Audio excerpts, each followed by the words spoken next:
अस्सलाम वालेकुम दोस्तों। उम्मीद करता हूँ कि आप लोग खैरियत से होंगे, जहाँ भी होंगे खुश होंगे। अल्लाह ताला आपको हमेशा खुश रखे, मुस्कुराता रखे।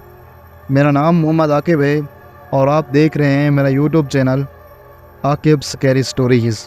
वीडियो शुरू करने से पहले मैं आपसे गुजारिश करूँगा कि अगर आपको ये कहानी अच्छी लगे तो मेरा यूट्यूब चैनल सब्सक्राइब कर दें।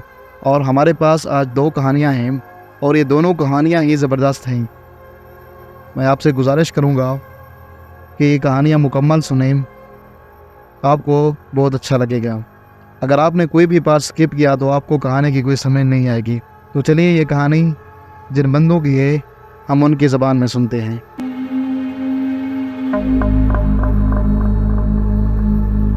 मेरा नाम अब्दुल्ला है, मैं गांव में रहने वाला हूं। मैं आपको आज जो वाक़या सुनाने जा रहा हूं ये मेरे साथ 5 साल पहले हुआ था, जो कि बिल्कुल हकीकत है। गांव में हमारी 10 एकड़ ज़मीन है। हमारा जो घर है वो हमारे गांव के एक साइड पर है। एक तरफ पूरा गांव है तो दूसरी तरफ हमारी ज़मीन वगैरह। हमारे घर से थोड़े ही फासले पर हमारा ट्यूबवेल है। मैं हर रोज़ मगरिब के बाद उस ट्यूबवेल के पास जाकर बैठता हूँ, क्योंकि सारा दिन मैं काम में बिज़ी रहता हूँ। तो इसलिए शाम को मैं उधर बैठकर सिगरेट वगैरह पीता हूँ और मोबाइल वगैरह देखता हूँ। एक दिन की बात है कि मैं मगरिब के बाद उधर जा रहा था। मैंने महसूस किया कि जैसे उधर कोई मौजूद है। मैंने समझा उधर किसी को काम होगा, शायद इसलिए वो उधर आया हो। मैंने वहाँ जाकर देखा तो कोई नहीं था। मैंने अपने मोबाइल का फ्लैश ऑन करके इधर उधर देखा तो कोई भी नहीं था। मैं फ्लैश बंद करके फिर उधर बैठ गया। अभी थोड़ी ही देर गुजरी होगी कि दोबारा से किसी के चलने की आवाज़ आई। मैंने फिर फ्लैश ऑन करके देखा तो कोई नहीं था। मैंने आवाज़ भी दी कि उधर कौन है, लेकिन कोई जवाब नहीं आया। मैंने इसको अपना वहम समझा और मैं दोबारा मोबाइल चलाने लगा। थोड़ी देर बाद दोबारा मैंने किसी के चलने की आवाज़ सुनी। मैंने इधर उधर देखा कि कौन है। मुझे मेरे सामने ऐसे लगा जैसे कोई मेरी तरफ आ रहा हो। मैंने मोबाइल का फ्लैश ऑन करके देखना चाहा कि उधर कौन है, तो वो आने वाला साया अचानक से गायब हो गया। ये मंज़र मेरे लिए खौफनाक था। मैं ये देखकर डर गया। मैंने वहाँ से घर आना ही बेहतर समझा। मैं उठकर घर आने लगा तो मुझे किसी ने पकड़ लिया, जो मुझे चलने नहीं दे रहा था।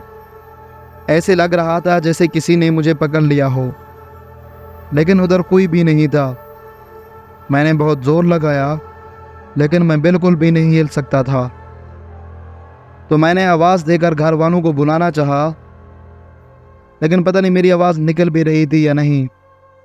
अगर निकल भी रही थी तो मेरे घर वालों ने बिल्कुल भी नहीं सुना था। मैंने चलने के लिए थोड़ा और ज़ोर लगाया तो मैं वहीं ज़मीन पर गिर पड़ा, लेकिन फिर भी किसी ने मुझे पीछे से पकड़ा हुआ था। मैंने हिम्मत की और घुटनों के बल चलता रहा, लेकिन फिर भी उस ताकत ने मुझे अपनी तरफ खींचते रहा। लेकिन मैं हिम्मत करता हुआ घुटनों के बल चलता रहा। किसी तरह मैं अपने घर के दरवाजे तक पहुंच गया। मेरे घर वाले मुझे देखकर मेरी तरफ दौड़ने लगे। मेरे भाई ने मुझे सहारा देकर उठाया, लेकिन मैं फिर गिर पड़ा। मेरे टांगों में खड़ा होने के लिए बिल्कुल भी हिम्मत नहीं थी। मुझे मेरे घर वाले सहारा देकर चारपाई तक ले आए और मस्जिद के मौलवी को ले आए। उसने मुझ पर दम दरूद वगैरह पढ़ा। मैं थोड़ा नॉर्मल हालत में वापस आया। उसके बाद मैं काफ़ी दिन बीमार रहा, लेकिन उस वाक़े के बाद न तो मैं और ना मेरे घर वाले रात को उस तरफ गए। अगर कोई काम हो ही जाता तो 2 बंदे इकट्ठे जाते। दोस्तों, उम्मीद करता हूँ कि ये कहानी आपको पसंद आई होगी।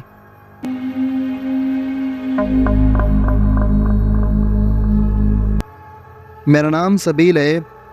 मैं इमारात के शहर दुबई में रहता हूँ। बेसिकली तो मैं पाकिस्तान से हूँ। यहाँ पर मैं बेहतर रोज़गार की तलाश में आया था। मैं जो आपको वाक़या सुनाने जा रहा हूँ ये 2015 का है। मैं दुबई के एक फैंसी होटल में काम करता था। यहाँ पर मैं मुख्तलिफ़ कमरों की देखभाल करता था, यानी जब कोई बंदा कमरा छोड़कर जाता तो उसकी सफाई सुथराई का काम मेरे ज़िम्मे होता था। मैं इतना पढ़ा लिखा तो नहीं था, ताहम मैं आने वाले ग्राहकों से सही डील कर लेता था। मैं अपने काम में बहुत ही ईमानदार था। इसी वजह से जब कोई बंदा रूम छोड़ता तो वो मुझे टिप के तौर पर चंद दिरहम दे जाता था। एक दिन एक पुरअसरार बंदा होटल में आया जिसने अपना नाम डेविड बताया। उसने एक लग्जरी सा कमरा बुक करवाया।